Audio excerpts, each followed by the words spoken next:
What's up, Deej? Yep.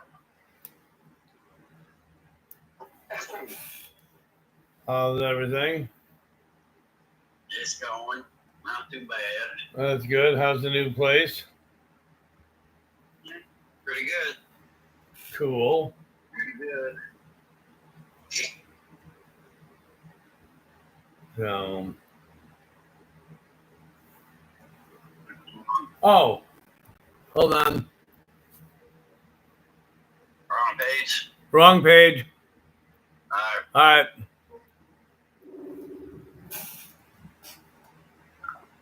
Oh, sorry, everybody. Wrong page.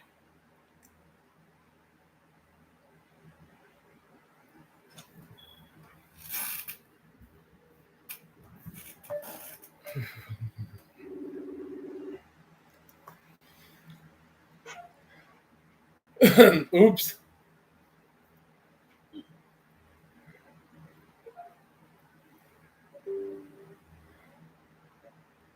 So, oops. That was a big oops. It's too much show to think that we're doing a show, get confused and all that stuff. So, yeah. What's going on, guys? All right. All right. We're going to get started here. Good morning, everyone, and welcome to another live edition of Top Rope Report here on YouTube and TikTok. I'm your host, the illustrious Mr. Trivia, and joining me each and every week, my co-host, my tag team partner, my best friend, the best in the business, the Nokester Greg, and Mr. 24/7. Guys, what a week it's been. Yeah. I mean, the biggest star ever in sports entertainment. My childhood, I grew up watching this gentleman, as everybody out there in social media land knows now. Hollywood Hulk Hogan passed away July 24th at the age of 71. We are going to be talking about Hulk Hogan this morning on the show. Guys, hope we have some good stories to tell about Hogan. The man transcended wrestling. I mean, if it wasn't for Hulk Hogan, there would be no WrestleMania. There would be no, well, back then it was WWE Network, but there would be no, none of this. Back then it was WWF. Now it's WWF, yeah. And there would be none of that if it wasn't for this man. He was the groundbreaker for sports entertainment. And when Bray Wyatt passed, I got that hit me pretty hard, but this one was like a kick in the rocks. And it was just a very, very, very sad day, to say the least. So. Yeah, it absolutely was. A huge loss for the wrestling world. Yep. I remember, oh, God, we're going back. It's got to be, well, this is WrestleMania 42 coming up now, right? Well, yeah, next year, yeah. Yeah, so that's 39 years, almost 40 years ago when I saw Hogan and Andre. And that was something that I'll never forget. I mean, Andre had passed the torch to Hogan that night. And, Hogan had said that Andre knew his time was up. And he just wanted to basically give Hogan the title without making it look like he was giving him the title. So, and I remember that as well about Hogan. Along with 1996 when he became when he founded the NWO. I mean, that was a big thing in WCW back then. Bash at the Beach. So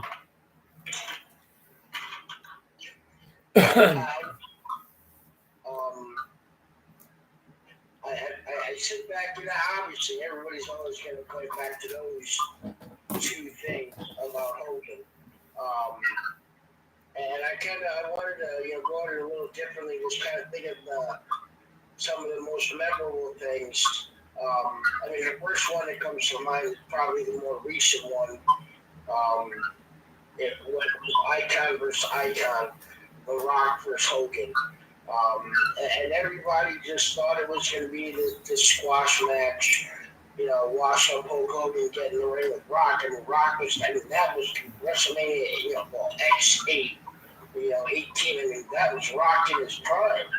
Everybody was ready for this, and it was like move for move, tit for tat, tat for tat. Just really, really, really fed off the energy of the crowd. And it obviously, I mean, it was Hogan and it was Rock, so it wasn't a wrestling masterpiece, but just the entertainment value of it was there. But I mean, one of my favorite matches. Never was a really big Hogan fan. Yes, I respected that boy did for the business, but I wasn't really a big fan of Hulk Hogan's. But one match that I went back and watched it on YouTube. Oh shit, my computer started to walk out on me. And I went back to watch it on YouTube, was Hogan versus Warrior at WrestleMania 6, title versus title in the Sky Dome. And I mean, it was the same thing. Everybody was expecting Ultimate Warrior to totally overpower Hogan. He was like huge win for Ultimate Warrior. That probably, if Hogan won that, I don't think Ultimate Warrior became what Ultimate Warrior became. Yeah, he was still going to be this big, man and, exciting and everything, but that match just stood out to me, and those two specifically really stood out to me and really showing what Hulk Hogan was to professional wrestling. Yep. DJ? Yeah, definitely those two matches stand out. There's one that really stands out to me, and it's basically I was young, and it was Hogan versus Big Boss Man. They were in a steel cage, and it was the blue steel cage, which I'll never forget. I love that cage. I wish we could see it again, but the match was just so good. And they were bleeding. There was a lot of blood in the match. And being young, watching that, I thought it was wild. I thought it was the craziest thing ever. And then Hogan superplexed him off the top of that cage. It was very entertaining, even as a child watching it. It was great.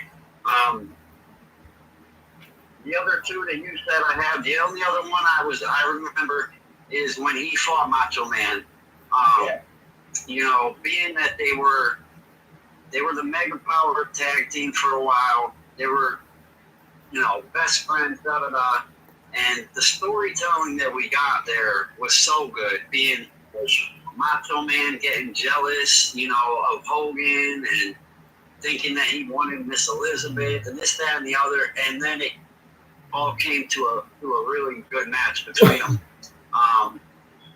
So yeah, I mean, Hogan, he was just a humongous part of my childhood. I mean, he was the very first wrestler that I ever even knew, and he was my first favorite wrestler. I can remember taking the Stop and Shop plastic bags and wearing them like a shirt and ripping them off me, and I would leg drop my sisters, play fighting. I'd be giving them a leg drop, pinning them. I thought I was Hulk Hogan as a kid. I was even going to school calling people brother, as a little kid. So he was a humongous part of wrestling, not only for me, but for pretty much every WWF, WWE fan. It is a little unfortunate the way people looked at him over the past, say, I don't know, 5 to 10 years. I think people kind of got I don't know, like there was just a lot of controversy and stuff that he got into with telling stories or this, that, and the other. But to me, I can't let that, I can't let that do anything to the way I feel about Hogan. I mean, like I said, he was the very first wrestler I ever knew and liked. So, I mean, I was in for Halloween as a kid at least 2 or 3 times. You know what I mean? So he was everything. So this is definitely a hard loss. He definitely will be missed. Yeah, no doubt. I remember Hogan and Brutus the Barber against Macho Man Savage and Zeus in SummerSlam. And it's funny because we got SummerSlam coming up this weekend coming up, and that all stemmed from a movie. So I remember that. I remember that very well, that match. And then, yep. What was that? That was Hogan and Brutus the Barber against Zeus and Randy Savage. All right. Okay. Yeah. Right. Yep. So I didn't hear you say Zeus for a second. I'm like, wait a minute, what's he talking about? Oh yeah, that all stems from the movie No Holds Barred, and yeah. So like it was like DJ said, there was a lot of people saying a lot of negative stuff about Hogan over the last couple of months, and even his daughter was very open. They've been saying about it for years, not just the last couple of months. Yeah, for years. And I mean, the way I looked at it was Hulk Hogan and Terry Bollea were 2 different people. What Terry Bollea did with the sex tapes and the racist remarks and everything else that he did, that was him. But the wrestling icon Hulk Hogan is who I appreciate. I mean, my first ever quote unquote fake wrestler was Randy Macho Man Savage. So that feud, partnership, everything that he had with Hogan, I really got invested in because I really liked, Randy Savage. But yeah, I mean, you got to take the two. Terry Bollea, the man, what he did was different than what the Hulk Hogan, the character he played in professional wrestling was. Yep. And I saw something the other day. I was scrolling through social media, and they had a thing about Hogan when he used to work out at Gold's Gym in New Haven. And now I always thought that he worked out at Gold's Gym in New Haven when he came through the area as, like a stop. Okay, I'm just going to stop, get my workout in, and then take off. I didn't know that Hogan lived in Connecticut, in West Haven, from 1978 to 1980 before moving to Stamford. And it was like, wow. Huh? You mean he lived in West Haven for 2 whole years? Yeah, well, I mean, that's so he got even though it's 2 years, he got a little some Connecticut roots. No, but yeah, but I mean, right. But yeah, he was the one that got WrestleMania started. He was in the very first WrestleMania. He headlined in 8 of the first 9 WrestleManias, which is amazing because the man just made money for everybody. I mean, he took a failing company at that time, TNA, and when he joined them back then, boy, they were just nobody knew what was going on with them, and Hogan bought them right up. I remember him in TNA. Yep. Yeah, he had a good thing with Bully Ray there. Yep. Bully was marrying his daughter, and that was pretty good. Yep. A good part of TNA. The Aces and Eights and Dixie Carter and everything else. Yep. That was Hulk Hogan. Huh? Yeah.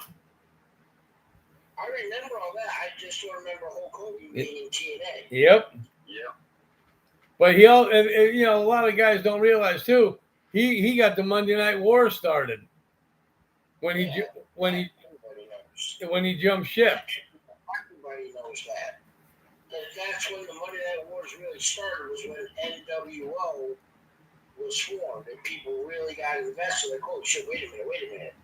This is the biggest face in professional wrestling history, and now he's heel? Yep, that was a real big shock to me when I saw that too, because I kind of knew something was up that day when he came out because he had no mustache. You know how he has the Fu Manchu mustache and everything else, and something looked really different about him. And then when he joined up with the NWO and introduced him as, you know, the new world order, it took off from there. So yeah, he definitely will be missed for many years in wrestling.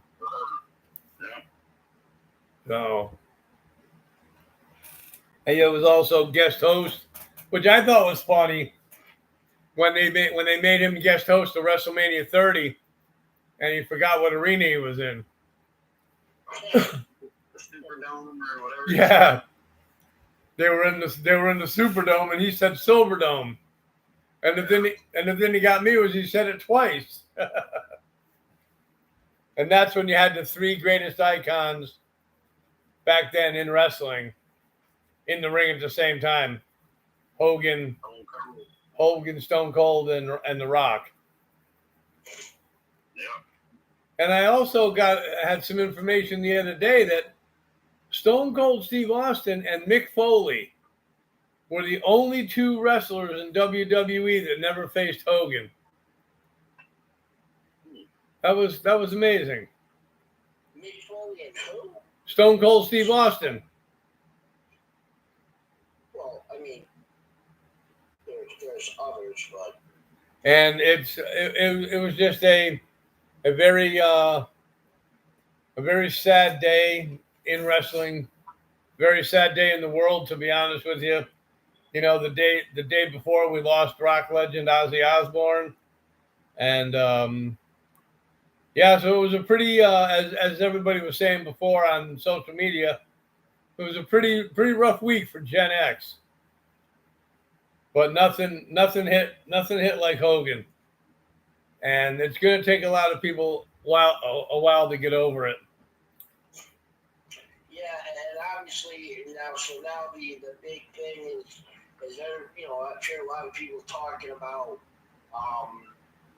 the Mount Rushmores and this and that, what's going on, and I mean, as much as I don't like them, I think Mount Rushmore before, I mean, you have to start at Hogan. There's no other option. You have to. He has to be one of your Mount Rushmore wrestlers of all time. If not, in my opinion, you just don't know professional wrestling. Right. Exactly. Now, where you go from there is opinionated and subjective to what you like and how you think, but Yep, the first one you better start chiseling is Hogan's bust. That's for sure. Yeah. So. I just got a notification that you live on TikTok, Mike. Oh, okay. But yeah, I mean, I got that message from a friend of mine. I thought he was joking because, you know, a lot of times, you know, people put fake stuff on the internet and everything, and I get a lot of my my source sometimes I'll get from TMZ because I'm like, well, if TMZ reports it, it happened. And no, not always. TMZ's all they're like a TV publication of the National Enquirer. Oh. It's a very, very, very yes. I mean, they got the paparazzi out getting a picture of this, that, and this, but they do. I'll say they're more like kind of like Dayton Meltzer. Where some things that he says are true, but a lot of it, some of what they say are embellished to just sound good. Okay. Yeah. So, DJ, anything else about Hogan? No, not really. I mean, pretty much said it all. Yeah, and I mean, it's still. I mean, I'm 63 years old, and I told friends of mine, this is the guy that I grew up watching on TV. The training, the prayers, the vitamins. I saw it on TV, January 23rd, 1984, Madison Square Garden, when he beat the Iron Sheik for the world title. That's when Hulkamania was born. But when I got that announcement and I found out that it was true, I actually shed a couple tears because another part of my childhood was over.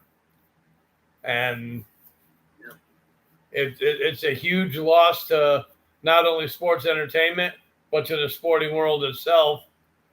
And the only thing I got left to say really is, Hulk, thanks for the memories, and rest in peace, brother. Yep.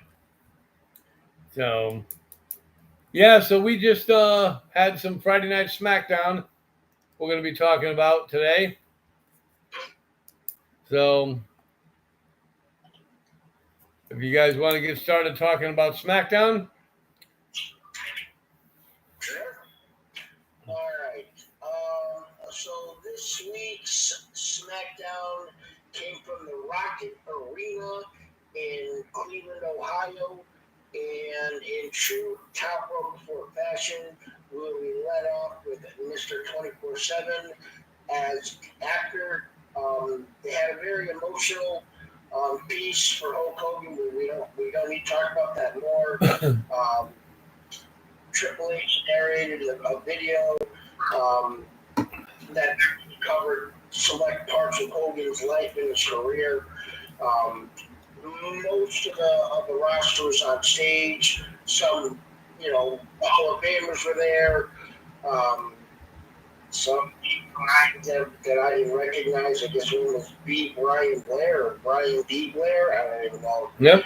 But DiBiase, Jimmy Hart, Hacksaw Jim Duggan, Sharp Slaughter, just some of the few that were there.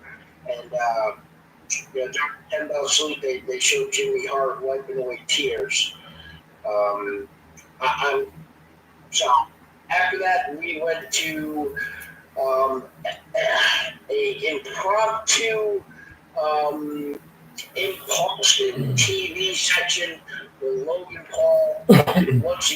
Unfortunately, DJ Sorry, another promo shuts on SmackDown, and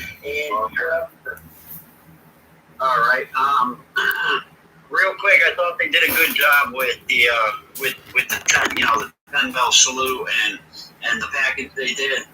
The one thing that it was kind of hard for me was hearing, nothing against Triple H, but hearing his voice narrate that. It just didn't. I feel like maybe Jimmy Hart or Sergeant Slaughter or even DiBiase, if they could have been the ones that were narrating it, I think it would have hit a little bit better. But, I'm not going to complain or anything. The fact that they did it at all, I thought was great. It was really good. I'm happy they did that for Hulk. But we hit Logan coming out, and I thought Logan did really good. I mean, to be in Cleveland, saying, 5 minutes ago, you guys were saying thank you, Logan, when really they weren't. But just the heel in Logan is so good.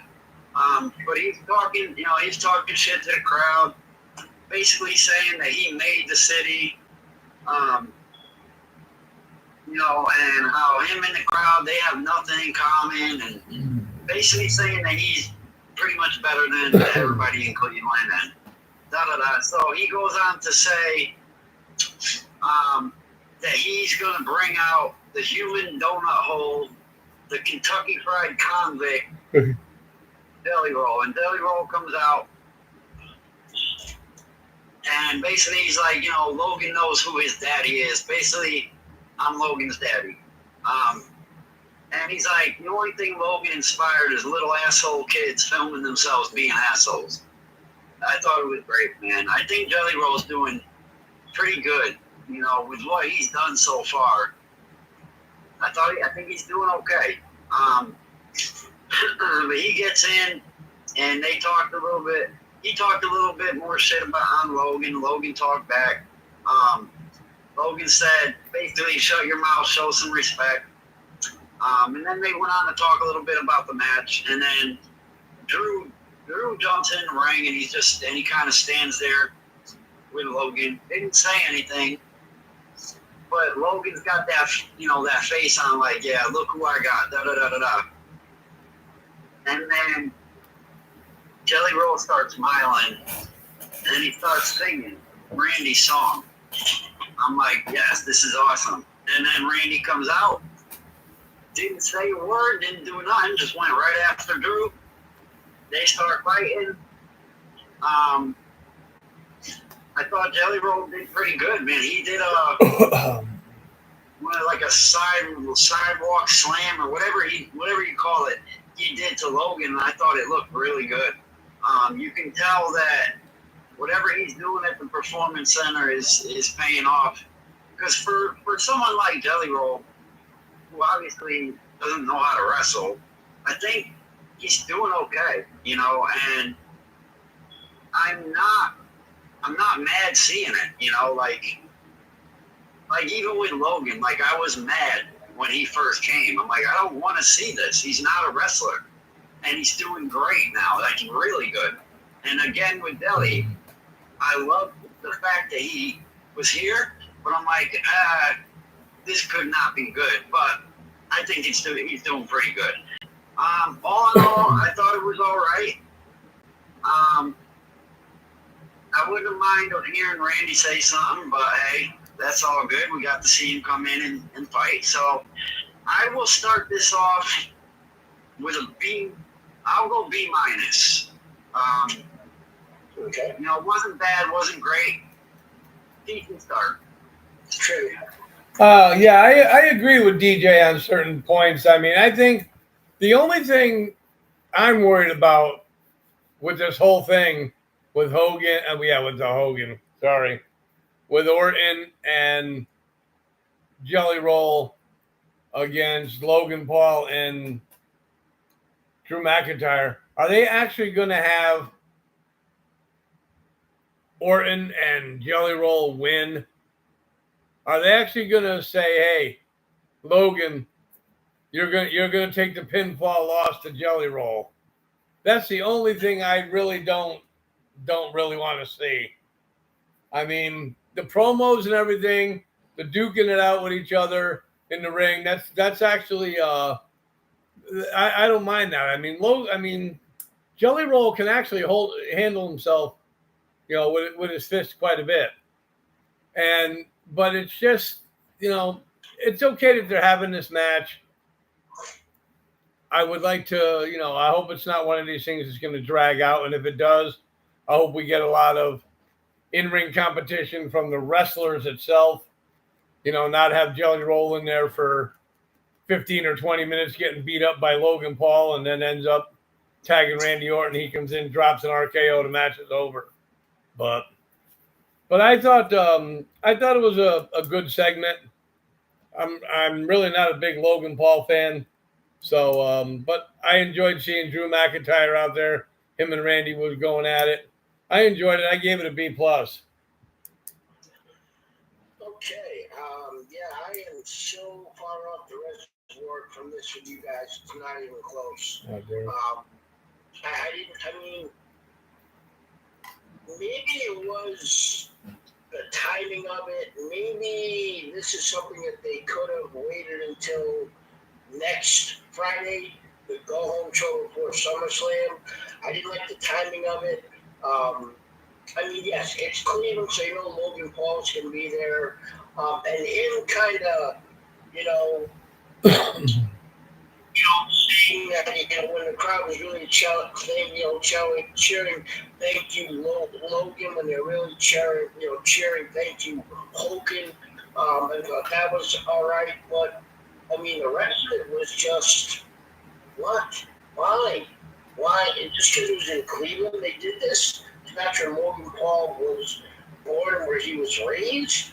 I would have much rather seen, you know, suburb being Cleveland and whatever. I just there was nothing about it that I liked. General, okay, him saying, you know what, you guys thought I came alone, and then started singing Randy Orton's song so the crowd could join in before his music really hit. But Drew McIntyre said nothing, Randy said nothing. It almost seemed like there should have been more to this, but because of what happened and them having to dedicate the first 5-10 minutes of the show to Hogan, that they started chopping things. And I think this was one of the things that they may have cut a little shorter. And so there was not much about this that I liked. It was predictable. Kind of had the crowd invested, but I really wanted to hear Drew McIntyre and or Randy Orton say something. They're both really good on the mic, and we didn't get any of that. I gave it a C minus. Okay. All right. After that, we then went to our first match of the evening, as it was one half of the tag team champions, Roxanne Perez, with Raquel in her corner, taking on one half of the challengers at SummerSlam for women tag team titles, Alexa Bliss with Charlotte Flair in her corner. Triv, you're up first. All right, thank you. Derek asks, Cody Rhodes might turn heel at SummerSlam. What do you think? And if anybody out there, while you're tuning into the podcast there, if anybody out there has any Hogan stories, just put them up there and we'll get to them. Yeah, this match was good. Alexa Bliss and Roxanne. I'm sorry, time out. You're going to say somebody asked a question and just blow it off. Oh, sorry. In my opinion, Derek, I don't think he's going to turn heel just yet at SummerSlam. I thought you told me you were expecting a double turn and Cena. Well, yeah, I mean, a double turn would be cool, but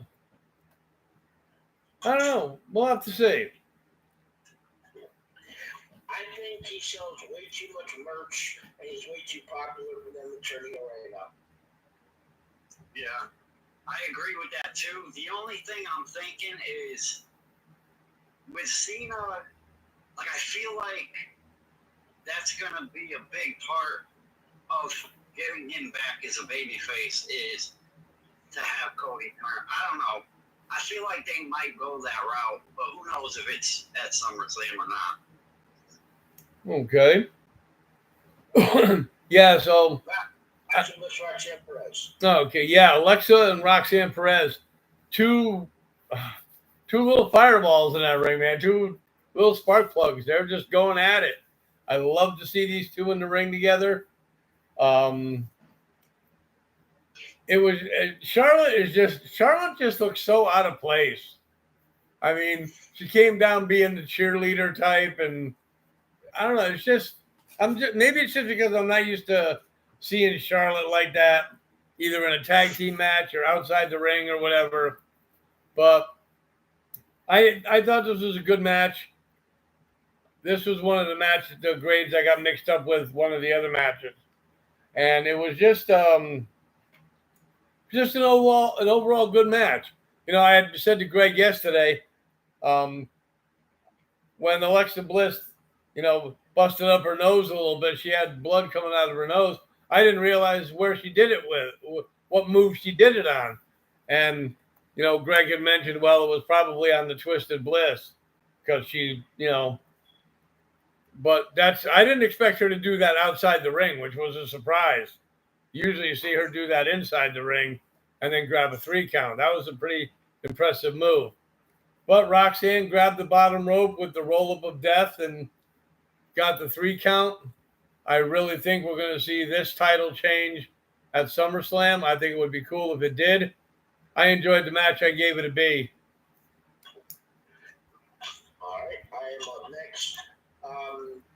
Yeah, I mean, from the very beginning, with Alexa coming out and then Charlotte standing there, and Charlotte looked, like she was begrudgingly agreeing to carry pom poms as Alexa's kind of, urge her on, and then she just put them out.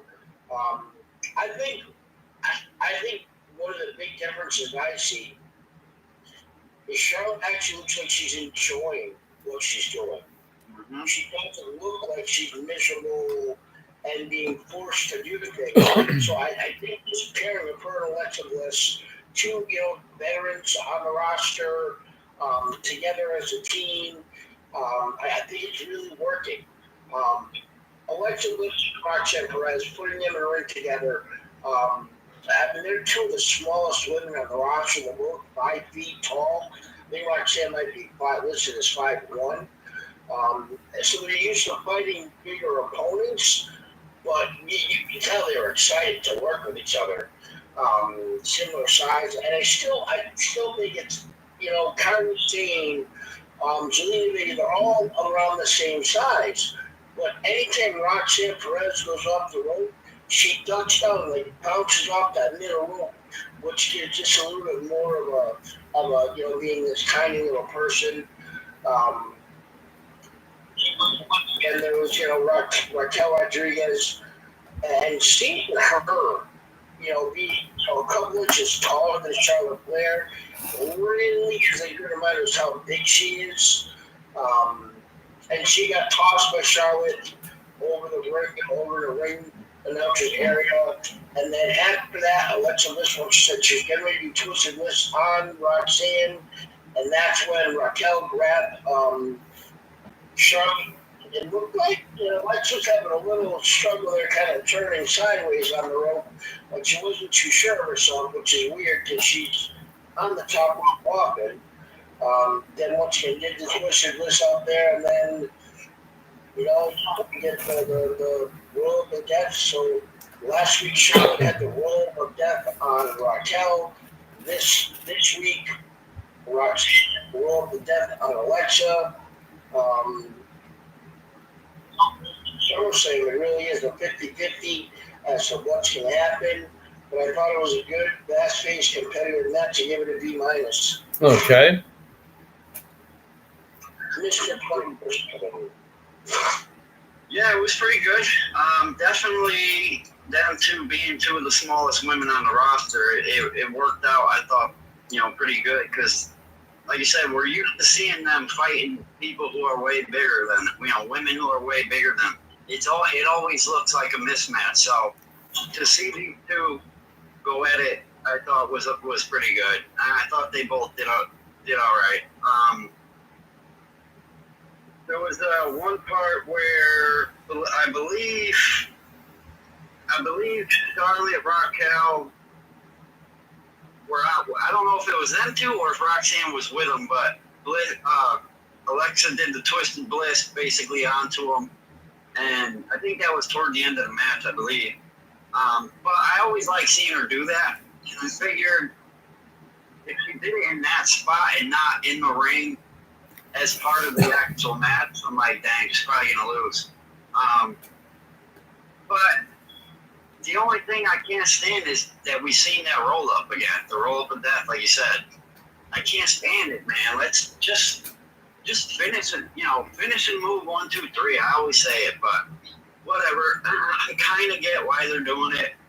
But overall, I thought they did all right. The one thing that I missed, I just didn't see where it happened, was where Alexa got busted open because she was bleeding like crazy. I'm like, where the hell did that happen? I still don't know where it happened.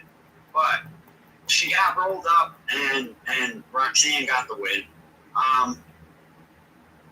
I can't wait to see this match, to be honest. I think you're right. I think Charlotte is really loving it right now because, a month ago, I think the fans were booing Charlotte, and I think she was basically like, what's going on? What do I got to do here? So I think this was a good thing to do with her.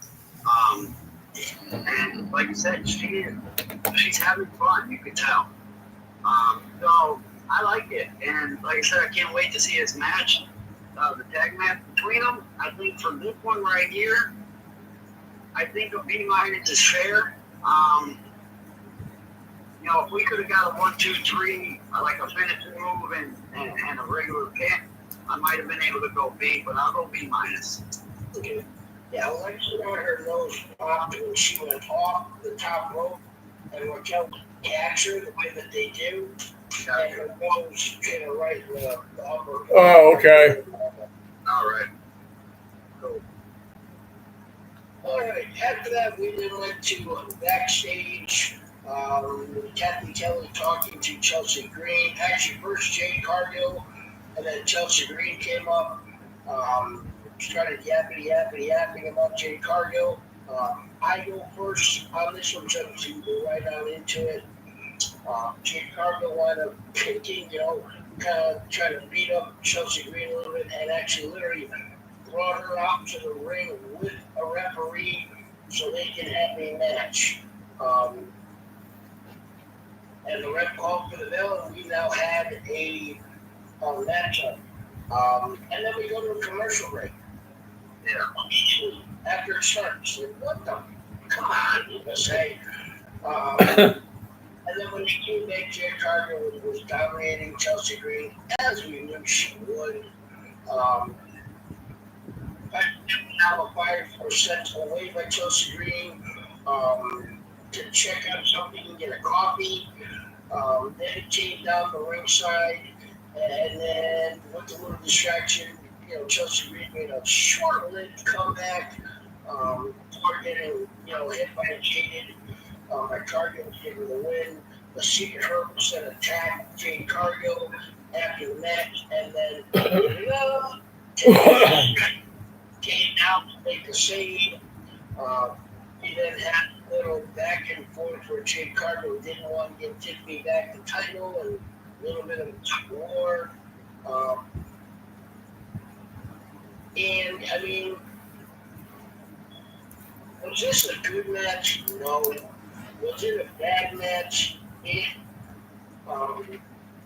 was, how long was it here? It was like 3 minutes and 10 seconds long. 30 of it was during a commercial break.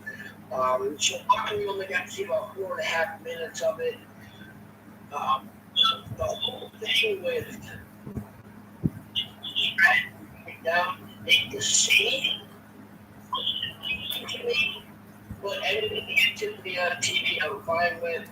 But overall, I really wasn't much like about it. Wasn't much about it. I might give it a C-. Okay. Hey, Tim Farmer. Thanks for joining.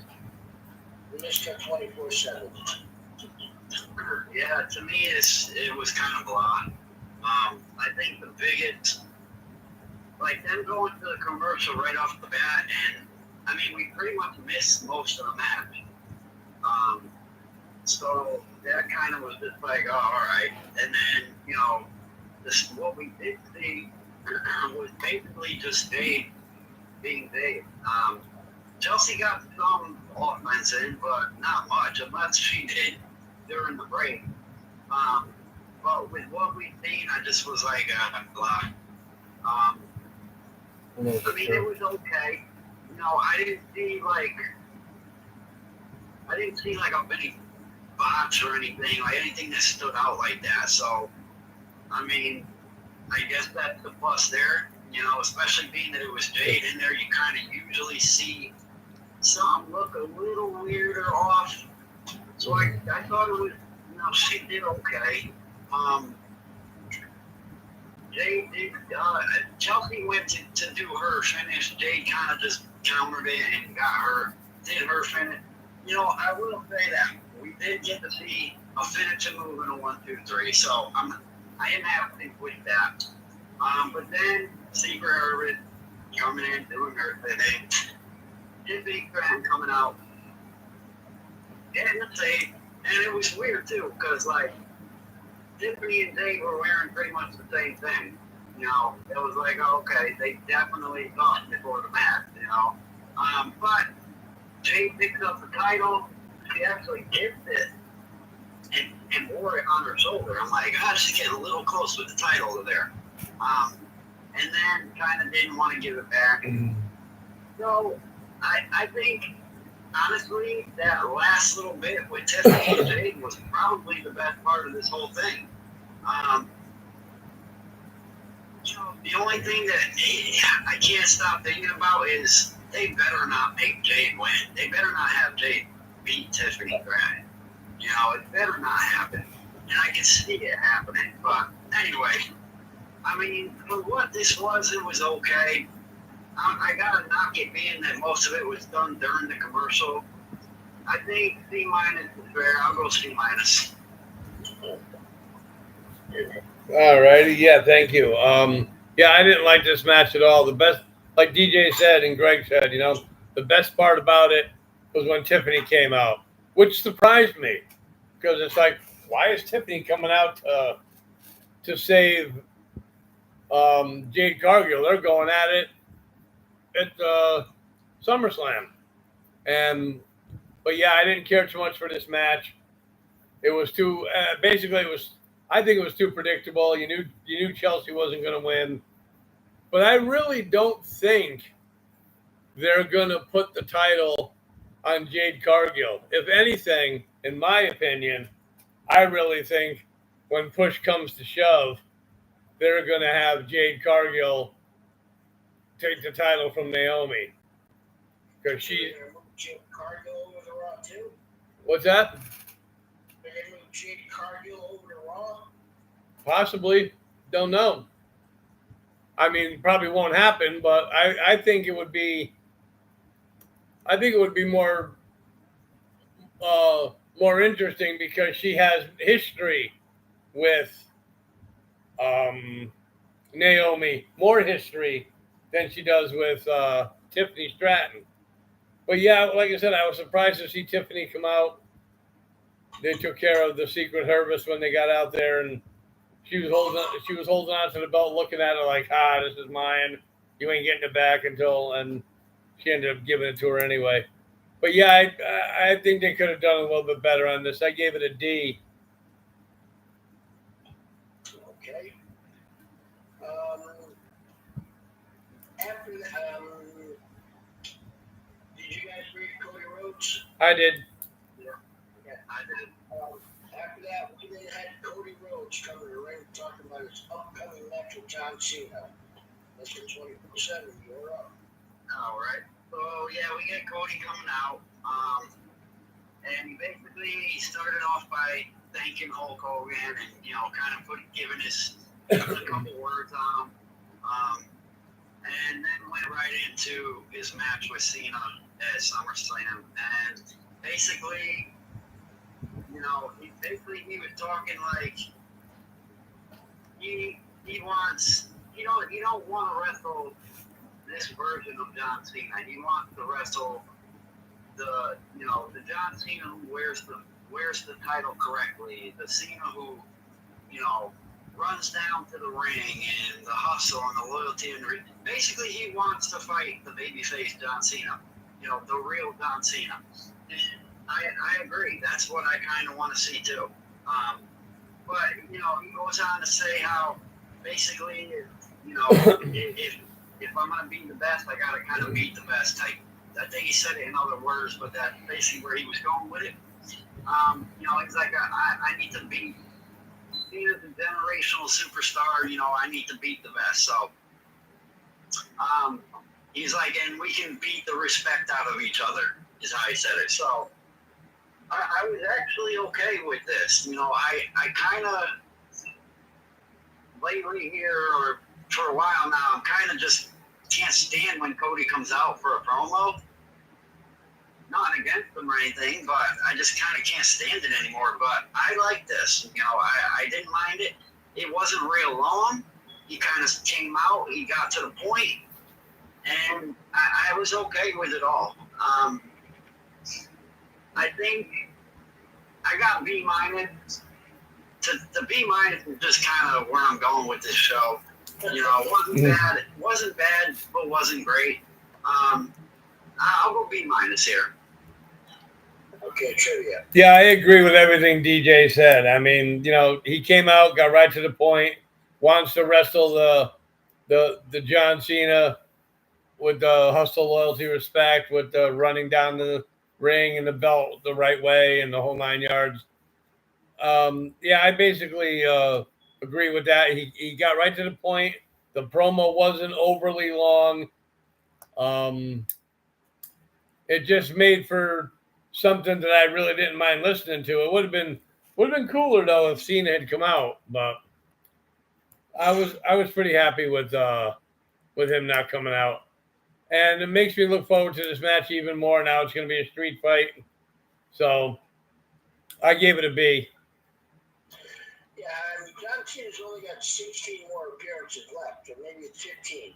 So having him come down for 28 seconds during the Cody Rhodes promo wouldn't have made any sense.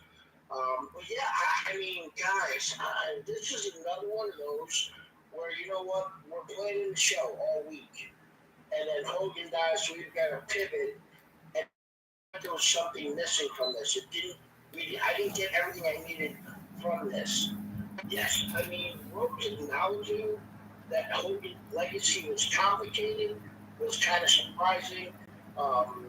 It's like you don't mention the former owner. If they really were brave, they would have had Vince McMahon to narrate that whole Hogan thing. I think that would have been a huge thing, but you know what? Vince McMahon's taboo McMahon name will never get mentioned again type deal. But it was, he did the same shit that he said before. It's like, I felt like it was the end of 8 Mile, which Mike probably has no idea what I'm talking about. What Eminem predicts what the other guy's going to say. I know that here instead of going like, it's not new. He said the same thing when they were fighting before. He wants to fight the real John Cena. Okay, we get that. You're not going to. And so that's where I think we missed something because they had to take that first 10 minutes and all the other little video things that they were doing. Some things had to get cut, and I think this may have been one of those that got cut. I really think this is plus. Okay. After that, backstage, Jacob Fatu was giving a promo when he was interrupted by The Miz, which led to the matchup of The Miz versus Jacob Fatu. Should you go up first? Take it away. All right, thank you. Thanks for joining, Logan. Yeah, this surprised me. I mean, I would have never guessed that The Miz would have came in and got involved in something with Jacob Fatu, which was kind of interesting, so to speak. I mean, I kind of knew that The Miz wasn't going to beat Jacob. But usually where Jacob goes, you know, you're going to find, whenever he has a match, you're going to find Solo and the rest of his cronies there. But yeah, this was an okay match. I mean, wasn't overly impressed with the match itself. I didn't think it was that long of a match. It was just, you know, they were basically worried about, I mean, Solo and everybody else was just basically worried about beating up Jacob. So, but yeah, I mean, I think they could have done a little bit better with the pairing. Miz against Jacob Fatu, that really wasn't, to me, it wasn't a good matchup.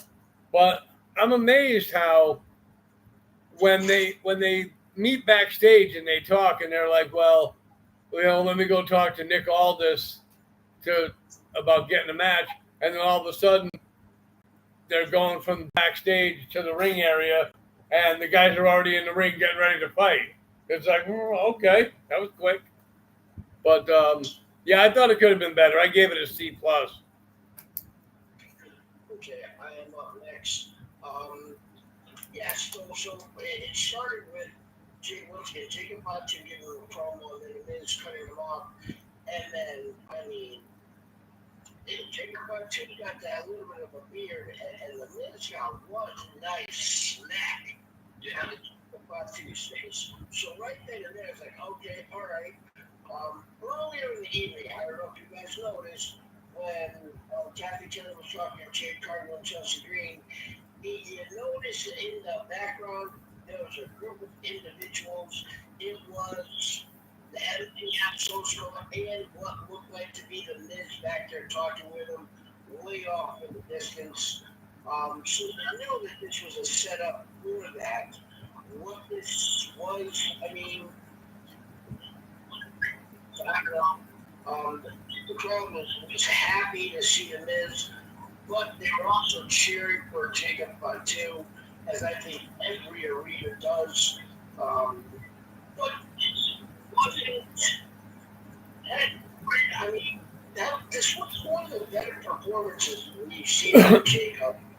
You know, whether he was trying to quote unquote help the Miz by not totally demolishing him.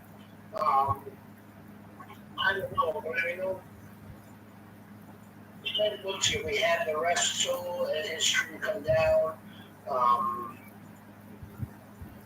Jacob was able to kind of fight him off for hitting a Samoan drop for the win, which is weird, just the pop-up Samoan drop to beat the Miz. Then disappeared like a fart in the wind and was nowhere to be seen as the beatdown was on. Jimmy Uso and the steel chair came down to attempt to make the scene. At the end, Kawatanga to take them both out, and then Joe Scola given really starting to look weaker and weaker sets of spikes that he's doing. They got the bad guys, they're tall. Still not 100% certain. But I thought it was just okay. I also gave this a C+. Okay.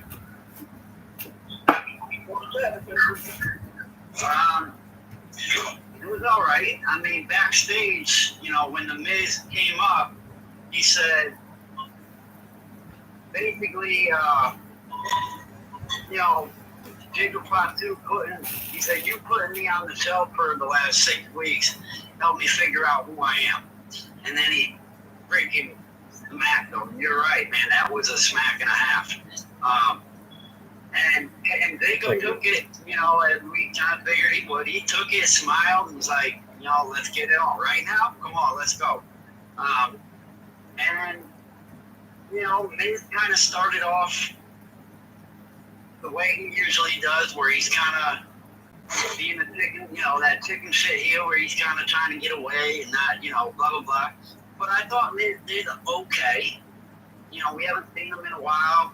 So it was, I kind of was okay with seeing him. But the Samoan drop for the win was weird to me. Like, why? I don't understand that. I really don't. Like, why? What was the point of it? Why wouldn't he do his moonsault, you know? So, whatever. Jacob picks up the win, and you get Solo and them coming out, which is basically same old, you know, same shit we've been seeing. In the chair, same old. So, to me, it wasn't anything new. It was kind of just, you know, same thing as we've been seeing, like I said. So, I think C+ is fair here because, you know, we didn't get Jacob's finish, and we just got these guys coming out and attacking them like normal. So, it's not crazy here. We'll go C+. Go ahead, Mike. It looks like you're getting ready to get up and go somewhere. Yeah, I gotta pee. All right, just want to make sure I got my notes written up. Oh, right back. Unreal. Yeah, he is. Yeah, he is. But he doesn't pause his TikTok live to go pee. We're just in the background. And all we're seeing is his room. Yeah. the other day he I won't say what he did the other day. I can only imagine.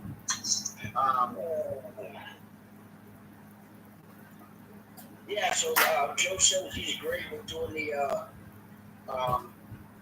predictions on Thursday night at 8 o'clock. All right. Yeah, just she might be home earlier.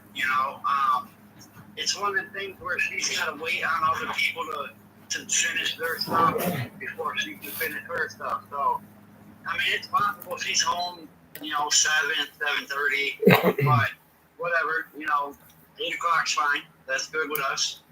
Good. And after going through it all, we're going to do just like, we'll get into a little bit more, but we're going to do like WrestleMania, where it's a first match for each night, unadvertised prize for each night, time bonus for each night. So right now we've got 18 picks. CT Cakes, thanks for joining us, Fred. Started about 8 o'clock, finish on 11:30. All right, back to the regular scheduled program. Moving on to the main event of the evening, as it was a tag team matchup with the WWE Tag Team Champions, the Wyatt Six, represented by Joe Gacy and Dexter Lumis, taking on the new #1 contenders, Andrade and Rey Fenix. I didn't talk of this. Actually, before that, we had a nice video package for Damian Priest and Aleister Black, hyping up their feud and letting you know they're not going to be at SummerSlam, but they're going to be on SummerSlam SmackDown. That's Friday night. And I'm assuming we'll hear about SummerSlam Raw matches on Monday Night Raw that aren't going to be on SummerSlam. That's the next match that we went to. Match started out as a really back contest. Neither team really jumped out to a definitive take to control of the match. I know one point Rey Fenix was taking on like Dexter Lumis at ringside, and then it kind of looked like they were going to take control, and then we went to a commercial break. When we came back, Andrade kind of helped. And it's a little bit too much, a little too late, as Dexter Joe Gacy blocked tags from double teaming, keep them, opponents separated. We then had the hot tag, and just as Andrade and Rey Fenix looked there to get ready to take control of the match, the referee counting 1, 2, and Nikki Cross pulls the referee out, and that was disqualification. And we then, after that, had the rest of the tag team division show up 2 by 2, just fighting all over. I know Fraction was the first one that came out. DIY was the last one that came out, and that was it. Nick Aldis was done. I was waiting for him to yell like Adam Pearce does, "That's enough!" But we didn't get that. And he kind of said, "You guys all just want to keep fighting," and eventually booked a TLC match for SummerSlam. The titles will be hung up above the ring, and we've now got a 12 match for SummerSlam. Each ending wasn't ideal, but the big brawl was fun. It's like, the match was really just starting to get into it when Nikki Cross pulled the referee out, so it's kind of disappointing that way. So,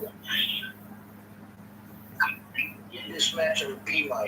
Okay. Mr. 24/7. Yeah, I thought, coming into this match, Andrade and Rey Fenix are just, to me, they're one of my favorite tag teams right now. I know they're still getting fairly new, but I'm loving them. I really am. And, it's going to be hard to pick them at SummerSlam, being that the Y6 just won the title, but man, I want them to win bad. You know, even coming into this, or no, I'm sorry, not at SummerSlam. Here is where I was coming in like, man, it's hard to say they're going to win this match, but I wanted them to really bad. Like, they just work so good together. You know, they both do wild moves. And I thought they did okay here. I thought Y6 looked good too. You know, they both, all four of them did their thing here.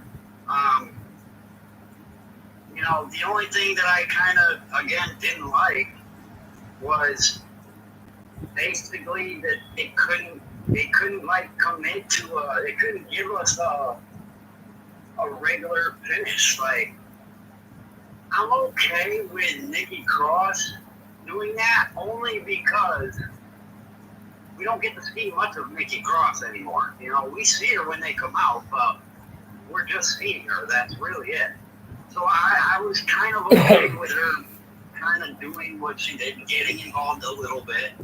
You know, I really want to see a match with her. Get her back in the ring. Let's see her. But anyway, I thought they all did all right. The match was cool, but then we get just that disqualification, and which is weird too, because most of the matches that we see nowadays, something happens in it and they just let it go. But something like this, like we see the ref get pulled out all the time.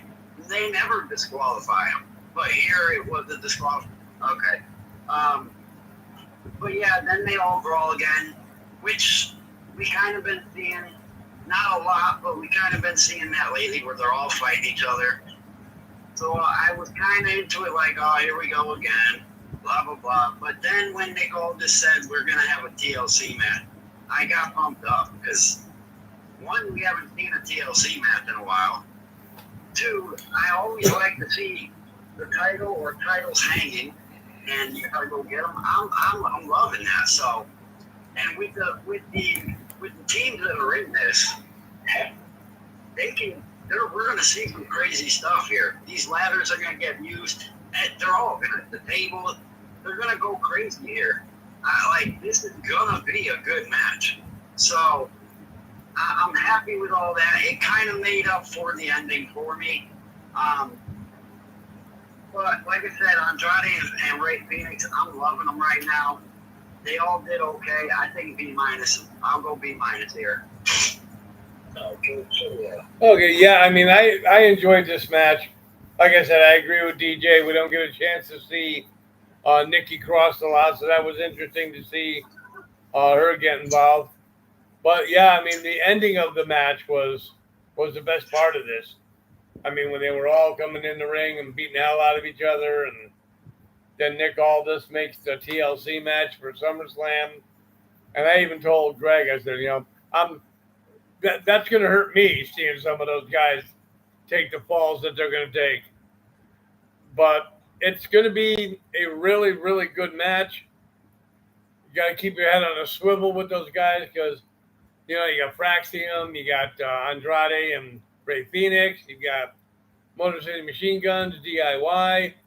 You know, you got some real fast teams in there, and it's going to make for a real good TLC match. It's going to be hard hitting too, I believe. And we might. I mean, I wouldn't be surprised if we saw new tag champions at SummerSlam with all that's been going on. But we'll just have to see. But I think it's going to be a great match. And my B+ grade was because of what happened at the end of the show, which really, I thought really picked it up a bit. So I gave it a B+. All right, overall? Overall? What, D? B-. Yeah. I'll go B+ for mine. I got B+ right here. Yep. B+ overall? Yeah. Okay, yeah. I gave it a C+. It was just, C+. Okay. All right. That was our Friday Night SmackDown recap. People that are here into still in TikTok listening to the program. Right now, we're going to go to the best part of the show. It's Nuggies News. So, Greg, what do you got for us? All right, let's get off with some quick rumors here. So we all saw the WrestleMania main event get ruined by Travis Scott. It is being reported that he has had a pretty. I mean, there were plans for Travis Scott to be involved in other things after WrestleMania. But according to Dave Meltzer, he has had a full falling out. It is being reported that he was supposed to be in one of WWE 2K25's DLC packs, but he's replaced by El Grande Americano. And just so I guess what I'm asking is this now? Are we? I don't know. Do we care that he ended up falling out, or do we just, okay, good, let him stay and go home? Yeah, let him go. See ya. Yep. Bye-bye. I never wanted to see it. Never liked any of it. So I'm happy with it. I never knew who he was. So. Well, yeah, I understand that. I mean, I don't think it's any big loss. I don't know what his involvement in any storylines were supposed to be. I know that I reported one time before that his appearance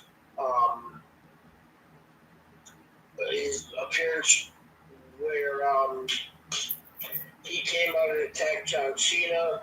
R-Truth did. So, after getting fired, and then all of a sudden make a surprise return, that kind of, changed everything for Travis Scott. But from what they're saying here is he was pretty much pushed out the door after WrestleMania 41. Breaking news, by the way. I told this on the mic the other day. According to Dave Meltzer, Seth Rollins versus LA Knight at SummerSlam, that match is reportedly no longer on. No shit, Meltzer. No shit. Dummy. It is also being rumored that Jimmy Uso may not be part of the SmackDown brand for much longer. According to WrestleVotes, it is expected he will be moving from SmackDown to Raw to possibly have one more tag team run with his brother.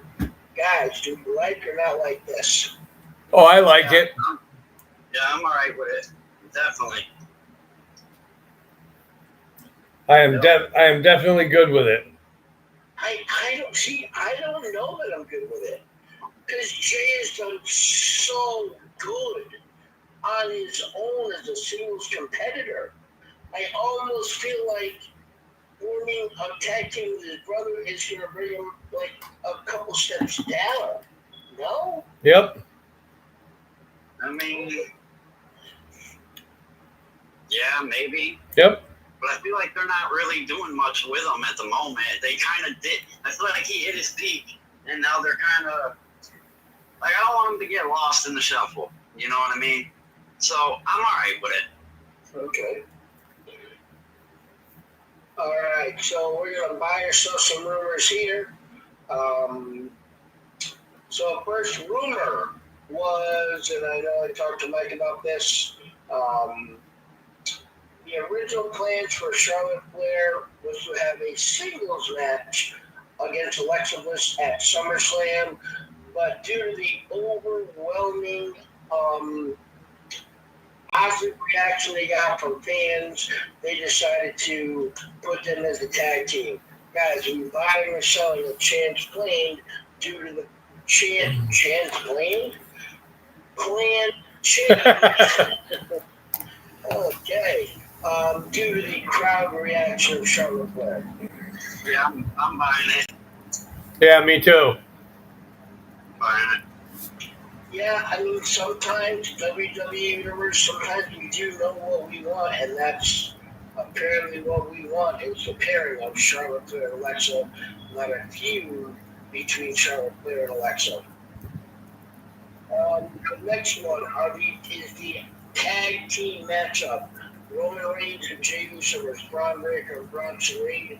The rumor is that obviously, quote unquote, Bronson Reed is going to eat the pin. Um, Speculation obvious. Big names not eating pins is part of the motivation. Are we buying or selling this? I'm buying it. I think he'll take the pin more than Braun Breaker will because I believe WWE is Bronson Reed. Bronson Reed. Bronson Reed will take the pin before Braun Breaker because I think WWE's got huge plans for Braun Breaker. Yeah, I think I'll buy it also. I mean, the second part, I feel like big names taking pins. I feel like it happens probably more than we think. But I'll buy it that Bronson's taking the pin. Yeah, with the exception of maybe somebody else getting involved outside of this match, um, I'm 99% sure it's not going to be Braun Breaker or Roman Reigns taking the pin. I could see in a kind of a screwy way, once again, somebody from outside getting involved, where Heenan's reach goes very far and deep, so who knows? Next one, SummerSlam main event schedule. Obviously, night 2 is going to be main evented by John Cena and Cody Rhodes. But the rumor is that they're still deciding as to what matchup should main event Saturday night. Will it be CM Punk and Gunther? Will it be Jey and Roman versus Braun and Bronson? Or will it be the third and final clash of Becky Lynch and Lyra Valkyria? Guys, are we buying that really we should be debating as to what Saturday should be, or is it really just there should no matter what? Well, I think the main event on Saturday should be Gunther CM Punk because it is for the title. Even though Becky and Lyra is also for the title, I think that Gunther and CM Punk are a little bit more interesting. I think for a lot of people would rather see that than Lyra and Becky, but that's just my opinion. To me, I think there should not even be a debate here. It's the World Heavyweight title match. The Roman in that match, yeah, it's Roman Reigns, but he doesn't do much now. He only comes every now and again. To me, I don't think he deserves that spot at the moment. And with Becky and them, they just keep fighting. We've seen it so many times that I don't want to see it as the main event. It has to be, in my opinion, it has to be Punk and Gunther. Why Becky and Lyra would be considered to be the main event? Sorry. Maybe if it was for one of the main titles, you could possibly consider. But no offense, but it's a women IC title. I know Becky Lynch, who's probably top woman in the race right now, regardless.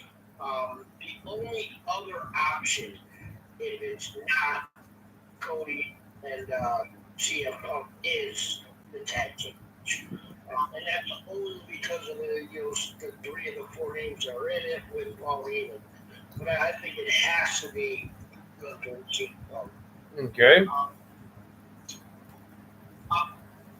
I guess there, has been talk or speculation that, we haven't seen him um, in quite a while, that maybe The Rock shows up um, at SummerSlam.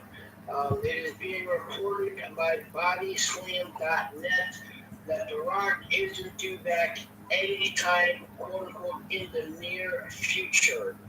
Guys, are we buying or selling on The Rock showing up? DJ? Oh man, that's a tough one.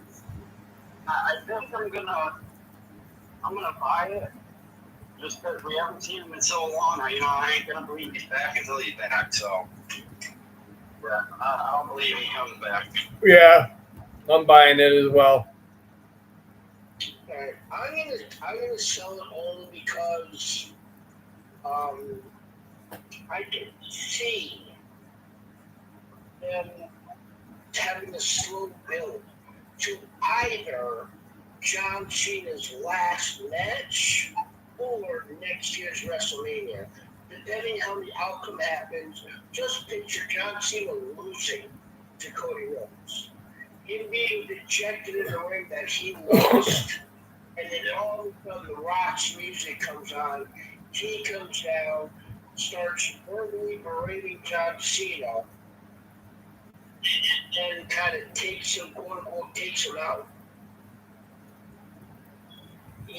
Or kind of the same thing where he comes down and takes out Cody Rhodes, leading to maybe a WrestleMania matchup. I don't need to see Cody The Rock next year WrestleMania. Another one is yeah, we already know this, dummies. Who cares? Shut up.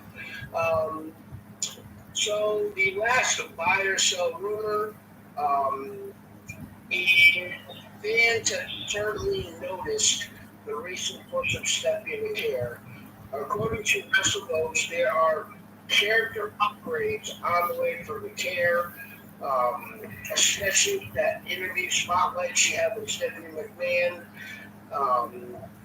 That she is earmarked for a big push. Guys, I'm assuming that WWE is going to try and build a brand around Stephanie McCare. I'm buying it. Definitely buying it. What better? I think, in my opinion, what better superstar to build it around than Stephanie?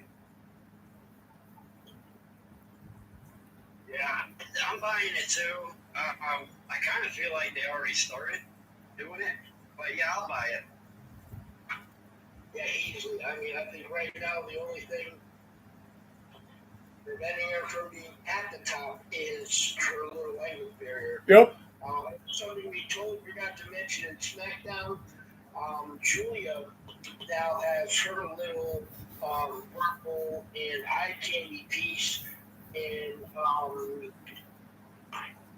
Kiana James. Totally blank. Yeah, Kiana James. Whether somebody or something like that will work with Stephanie McCare, I'm not 100% certain. But yeah, I totally think they, push her to the moon, because I think right now she is the most talented wrestler in the women's division of WWE, top to bottom. I also put up one other list. List the top 50 ranking top WWE superstars of all time. I'm not going to go through all 50, but these are some of the key categories for their ranking. Historical significance, championships, popularity, whether it be positive or negative, needle mover, did they make a meaningful difference in ratings, ticket sales, and overall business? Time active, pay-per-view appearances, were they fixtures on the biggest shows, and then skills, whether it be in-ring, mic, or charisma. I'm going to go to the top 10 and then see what we agree or disagree. Okay, blah, blah, blah, blah, blah. Well, first of all, the top rated woman, the highest ranking woman, was at 18 overall, and that was Becky Lynch. So I guess my first question is, do we think that in WWE history, Becky Lynch is the top rated female superstar? Yeah, I do. I would say no. Okay. I would give that to Tiffany right now. Oh, Jesus fucking Christ. Like, in all of WWE history, Oh, you're saying Tiffany Stratton. oh, history. Okay, yeah. Female superstar ever? History. Okay, yeah. No, Becky Lynch by far. Becky Lynch by far. I was about to take my wheelchair, ride the American smash you a couple times. I would think Tiffany Stratton's the best on the roster right now. Forget about ever. The only one, as much as I hate the only one I could debate that would be Charlotte Flair. They take the championships. That would be the only one that I could see you could argue. But here's the top 10. I'll go through the top 10 and then kind of remember where they are, who they are, and then if you move any or take any out. At number 10, they have Hulk Hogan. At number 9, Rowdy Piper. At number 8, the Heartbreak Kid Shawn Michaels. At number 7, The Rock. At number 6, Bruno Sammartino. At number 5, the GOAT John Cena. At number 4, The Undertaker. At number 3, Randy Macho Man Savage. At number 2, Stone Cold Steve Austin. And at number 1, Bret the Hitman Hart. What do you think of this top 10? Anybody jump out here that doesn't belong in the top 10? Or maybe the rankings of the top 10 seem a little off? Well, Yeah. good, Deej. Yeah, I mean, I'm okay. Well, I think maybe if I had to say anyone maybe shouldn't be there, maybe Roddy Piper. But definitely I think the rank the numbers are probably off a little, like Bret Hart being number 1. Okay, he was definitely great. But I think you can put Stone Cold above him. I think you can even put John Cena above him. I mean, if you look at Cena, like Cena being at, what is it, 5? 1, 2, 3, 4, being at 5. I mean, if you look at all those categories that they go by, I mean, he's got so many titles. His merch is probably some of the best ever. I feel like Cena should be 1 or 2, to be honest. But I don't know. Stone Cold being up there, definitely. The only thing I would say, I think Piper, and I think you should have probably Randy Orton in that spot. Or maybe even above that. But I think Orton needs to be in there. Not just because he's my favorite wrestler, but the amount of titles he has, the longevity of his career, being in there, the fans love him. I'm sure he sold a lot of merch. Yeah, I mean, I can see a couple things wrong with the list. They have Randy Orton at 19 on this list. Yeah, that's tough. I would change 5 of these. 5? 5. Okay. I would move Austin to number 1. Okay. I would put Rock number 2. The Rock. Okay. Yep. I would put. Who did I have number 3? I would have Undertaker number 3. I would have HBK number 4. And I would have Hulk Hogan number 5. Okay. So you wouldn't have John Cena, the person with the most titles of all time, even in your top 5? No. Okay. Right. I mean, the two that, one that I'm surprised they didn't put in the top 10 was Andre the Giant. Because I know people think that what he was to the WWE, he's like, some people think he's 1A in the whole Hogan and Mount Rushmore. Surprising that Randy Savage was that high up. Love me, Randy Savage. Like I said, he was my all-time favorite, well, my favorite wrestler, first favorite wrestler. But here overall, I don't know about that. I'd probably take Piper out of the top 10. And as much as I hate to say it, I mean, what have you done for me lately? Come on. The man held the title for 3.5 years. How could you not have Roman Reigns in the top 10? Really? I mean, that was kind of surprising to me. But other than the rest, I mean, yeah, Bruno Sammartino being up there, okay, I never saw the guy wrestle, but knowing what he had in his career, maybe I wouldn't put him into the next year. But as far as the wrestling just kind of shuffling around, yeah, I'm kind of okay with. And that's what I've got for Nuggies News this week. Okay. Yeah. Plus, they're two different eras too. I mean, when Bruno Sammartino, like you said, Bruno should have been in that list by far. Definitely deserves to be there. But back then, the champion defended his title every 30 days. Now, if we see a champion defend his title once every 45 days, we're lucky. But, all right, I'm going to do my indie report here. We have August 3rd, Pure Vanguard Wrestling will be coming from 255 West Street at the Boys and Girls Club in Bristol, Connecticut. Have yet to see a full card on that yet. So as soon as I get that, I'll definitely let you all know. Also, we have August the 10th, Blitzkrieg Pro Wrestling will be at the Old Country Banquet Hall in Enfield, Connecticut. Scheduled on that card will be TNA superstar Zach Wentz. Also, NXT wrestler Oro Mensah will be on the card that day, and he goes against Andy Brown. Bobby Orlando versus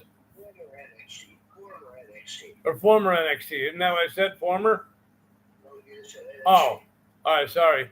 Bobby Orlando versus Tommy Invincible, and then they're going to have a five-way scramble, a women's five-way scramble between Perry Von Vicious, Nikki Ash, Ashley Fox, Kirby V, and Jay Maitri. So, and then there's going to be, oh no, not Jay. No, that was the mystery opponent. Sorry. They have the 3 question marks there for a mystery opponent. Also, 2 shows.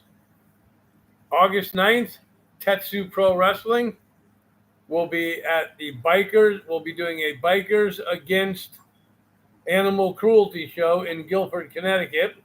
And August 23rd, the Bell City Brawl will be in Bristol. So those are 2 shows that are being put on by Tetsu Pro Wrestling. Also, Pioneer Valley Pro will be doing a show called We Against the World, August 22nd. Tickets front row will be $20, and that will be at the Pulaski Club. Scheduled on the show that night will be Sammy Diaz versus RJ Rude versus Ichiban versus Jay Tunis and Pedro, and also the shot caller Pedro Domes. So those are some of the indie shows that we have coming up in Connecticut for the month of August. If you have not seen an indie show in Connecticut as a wrestling fan, don't miss it because Connecticut and New England is definitely the hotbed of indie wrestling. So you definitely want to check it out. Greg, one question I was going to ask you yesterday, but forgot. Were you in, let's see, were you in the, no, you weren't in high school in the 1980s, huh? Yeah, the late 1980s. And you went to Maloney, right? No, I didn't go to Maloney. Oh. She punched my face for that. Okay, because I saw somebody posted something on Facebook that February 23rd, 1984, Platt High School had a WWE show. Yeah. It was like, oh, and they had the whole card there. It was like, wow, looked like a good show. Yeah, I told you that. That was the first professional wrestling show I ever saw. With Frank Krasnowski, yeah. Bob McAfee's Iron Sheik in the main event. Frank Krasnowski was the ring announcer. And then afterwards, the setup and breakdown crew, I was going to help me put away chairs. And as we were walking up the front of the high school, there was Bob Backlund and Iron Sheik in the back of a limousine having a beer together. It's my fucking mind. We're just trying to beat the living shit out of each other. You know, one with the Iranian flag, one with the American flag, the Poles, everything beat each other up. And now they're sharing a beer. Yeah. Okay, that was my indie report. Right now, we are going to go to the What If segment. DJ, what do you got for us? All right. We got a SummerSlam edition, and we will start off with what if Wyatt Six lose their titles? Does it hurt at all, being that they just won them? Greg, you want to go first? Yes, it does. I mean, it's like playing hot potato. I mean, they haven't had the titles that long, but to even consider taking off one, I think it'd be a mistake. But yeah, if you did, I think it would hurt. I definitely, totally, 100% agree. Let them have a run. Let a tag team have more than 2 title defenses before you take it off them. Yeah, I agree too. As of today, they've had the titles for 16 days. Yeah, All right. I agree too. What if CM Punk wins the title at SummerSlam? Can he have a good title run, and where does Gunther go from there? I think his title run will be okay. I'm not saying it's going to be a good title run. And where does Gunther go from there? I don't know. If they have a draft, maybe he'll go to SmackDown. Maybe challenge for the title over there. I don't know. But as far as the title run for CM Punk, I mean, it's probably not going to be a great title run. I mean, the man's up there in age.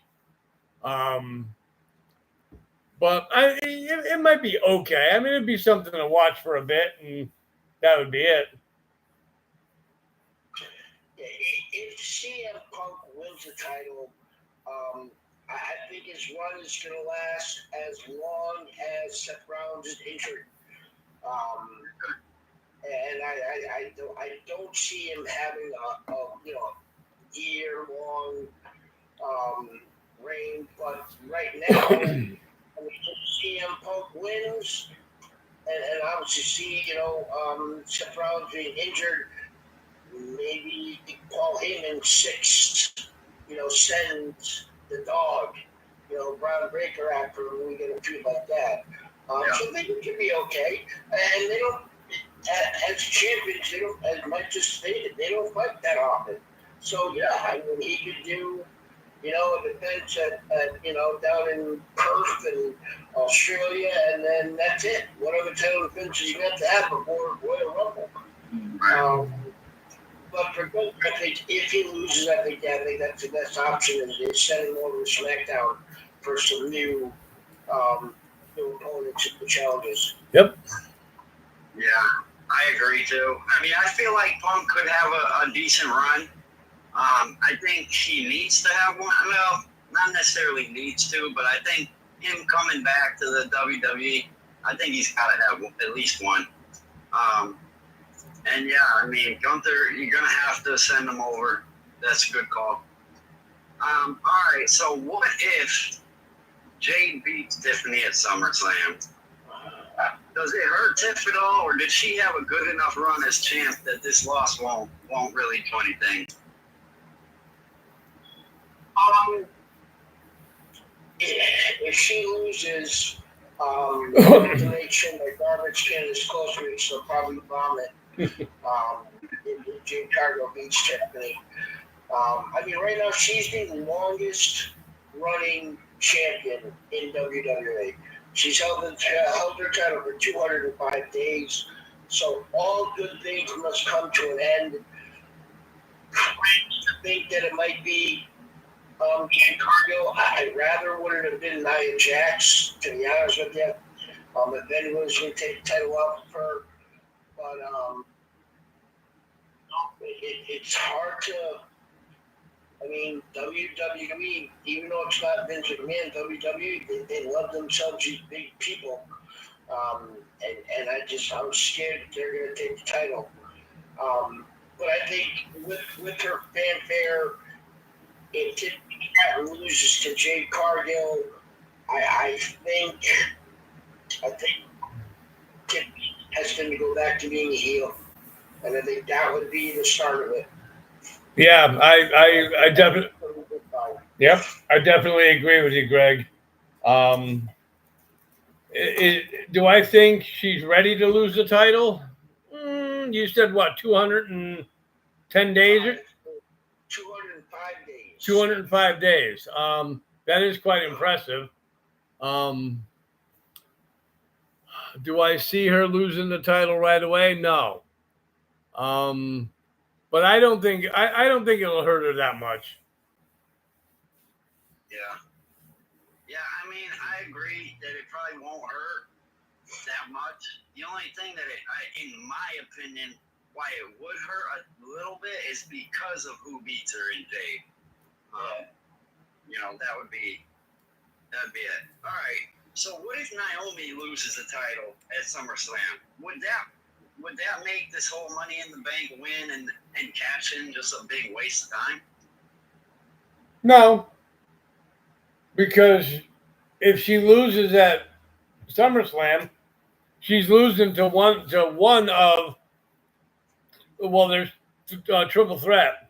So she's losing to either Rhea or Io Sky, two of the best in the business. So I don't think it'll be a waste because, if she lost it to like a Zelina Vega or Ivy Nile or something, yeah, that'd be different. But if she lost it to one of those two at SummerSlam, I don't think it'll be a waste, but I don't think it's going to happen. Not right now, at least. Yeah, I mean, she's held the title for 2 weeks. So if she loses it next week, she would have had a 21-day reign. Yeah, that would have been a waste of time for a cash-in. I mean, you cash in to have a run, not 3 weeks. So I think if she wins, it would have been a waste of a cash-in. Yeah, I do too. I mean, the fact, you got to win the Money in the Bank match itself, and then you got to cash it in at the right time and successfully cash in. So if she loses it now, yeah, in my opinion, that was a whole waste of all that. All right, so what if AJ Styles loses? What the heck do they do with AJ? If AJ Styles loses, I guess just have him keep plugging along like they always do.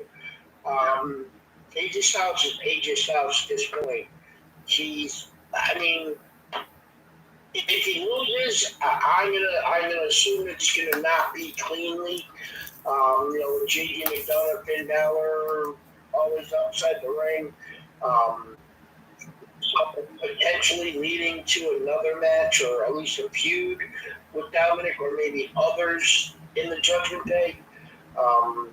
But I think if he loses, yeah, it'll be a disappointment, but it'll be just fun.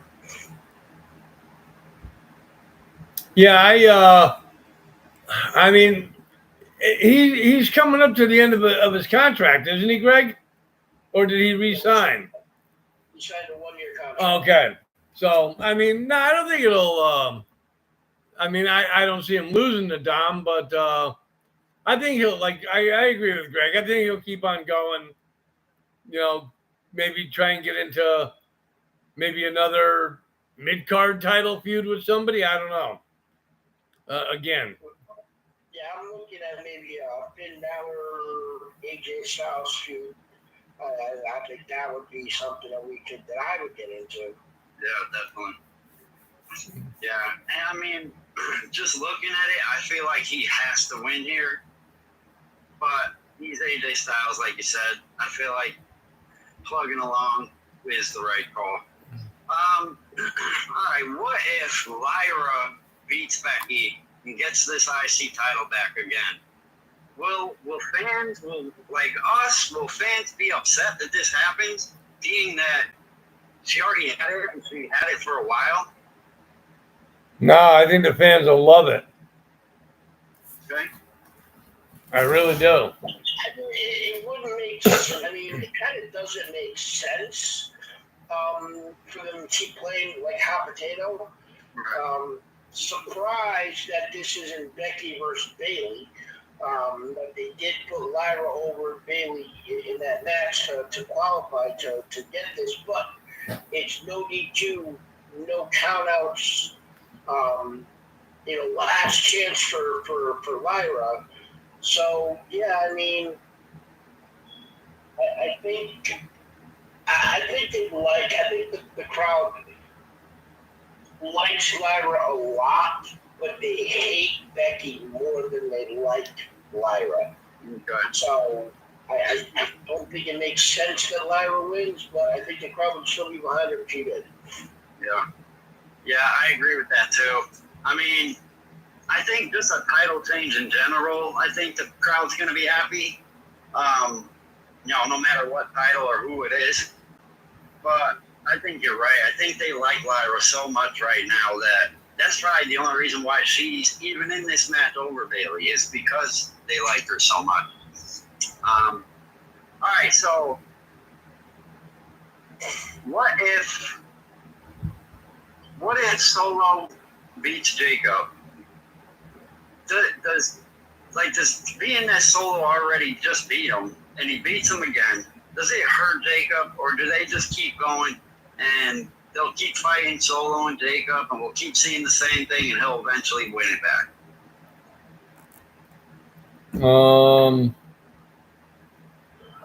I don't think it'll be Jacob and Solo, and they keep going back and forth fighting. I think maybe they'll have one or two more matches between the two of them, and then that'll be it. And if Solo retains, he'll just move on to somebody else. Yeah, I mean,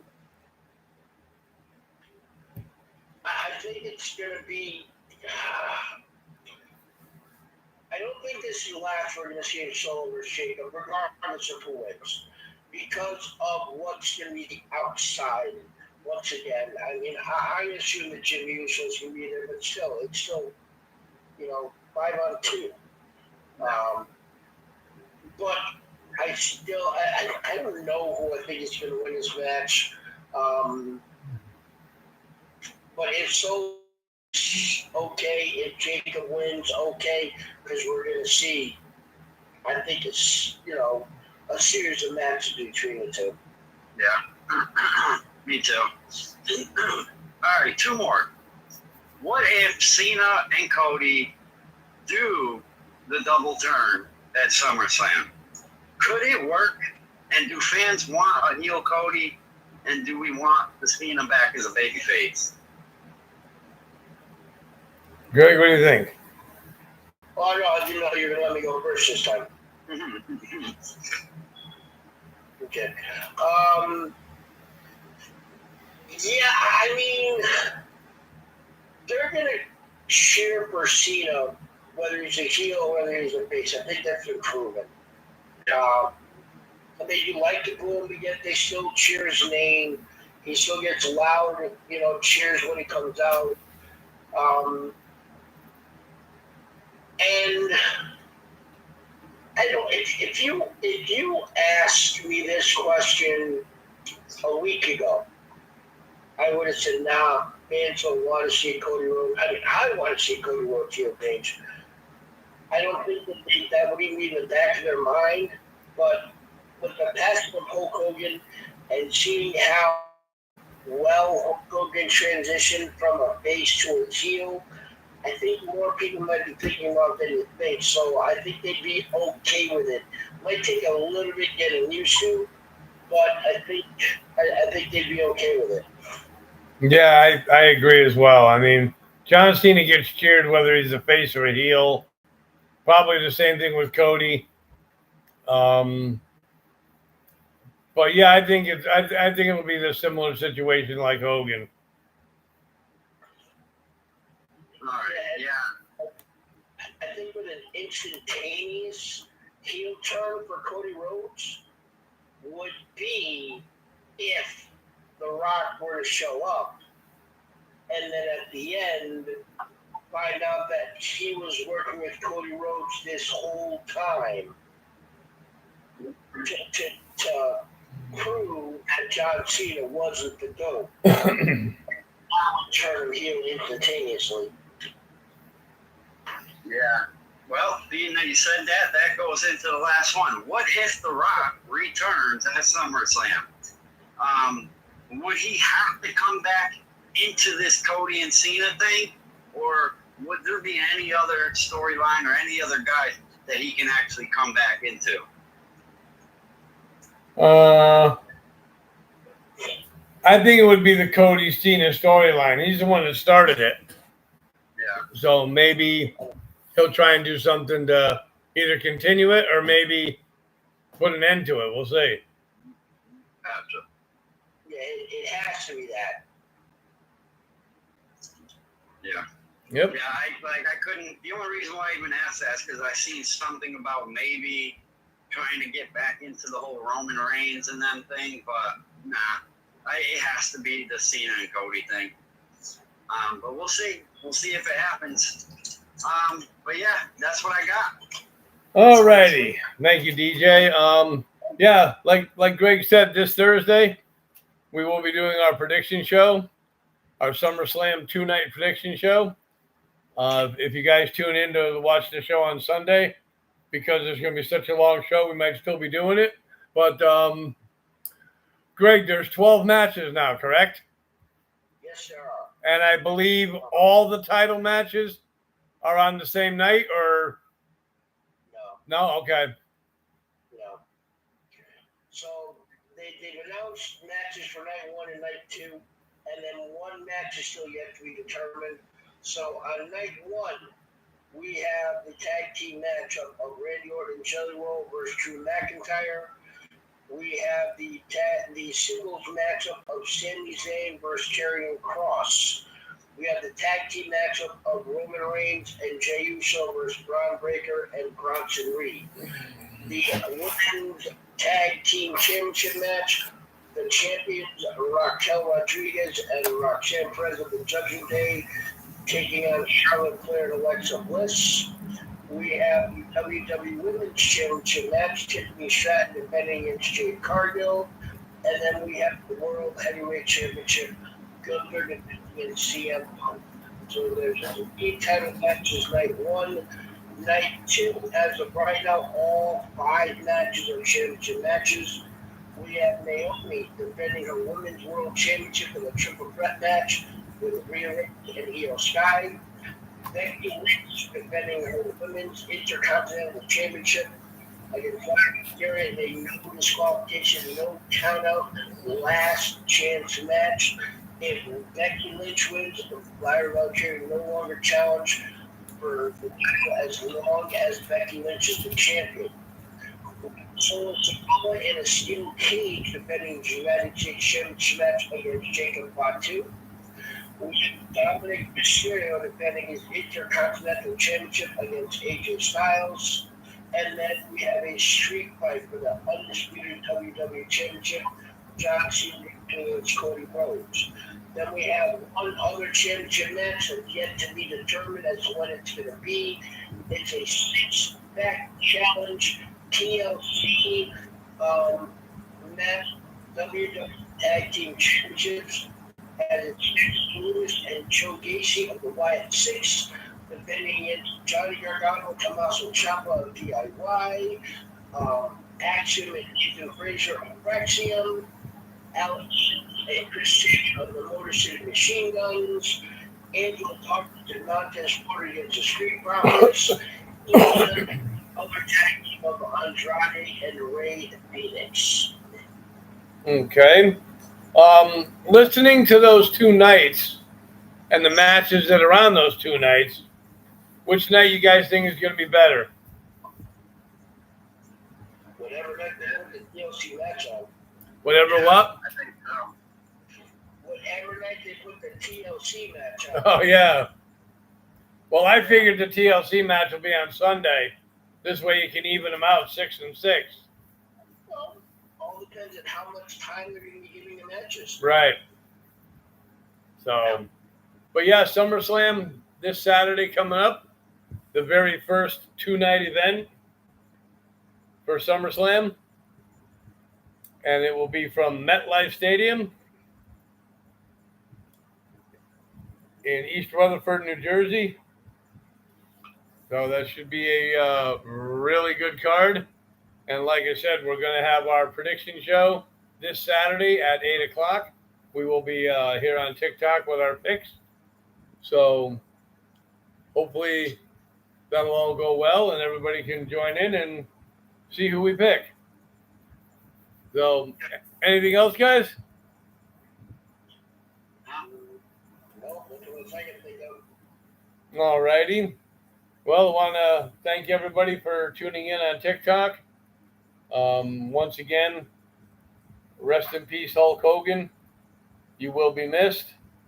So on behalf of the Nugster Greg and Mr. 24/7, this is the illustrious Mr. Trivia for Top Rope Report saying thank you all for tuning in, and we'll catch you on Wednesday. Later.